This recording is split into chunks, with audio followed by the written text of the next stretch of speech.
So bike అయితే ఎక్కడ కొనాలి, మనం కొనేటప్పుడు ఏమేమి చూసుకుని తీసుకోవాలి అని చెప్పి ఈరోజు అయితే నేను మాట్లాడతాను. అసలు ఎక్కడ కొనాలి, ఏ ప్లాట్ఫామ్లో కొనాలి అనేది ఈరోజు చెప్తాను. నేనైతే మీకు సజెస్ట్ చేసే కొన్ని ఆప్షన్స్ ఉన్నాయి. మీరైతే ఫస్ట్ మీ మెకానికర్ దగ్గరికి వెళ్ళండి.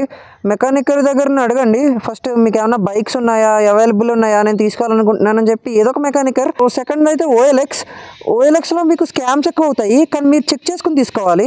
Things to check before buying a Yamaha. ఫస్ట్ది మెయిన్ చాసిస్. ఇక్కడ ఉంటుంది కదా చాసిస్, ఇదంతా చాసిస్ అనమాట. సో చాసిస్ అయితే రస్ట్ పట్టకుండా ఉండేలా చూసుకోండి. అండ్ సెకండ్ వచ్చేసి ఇంజన్ మీకు ఓపెన్ చేయకుండా ఉండేలా చూసుకోండి.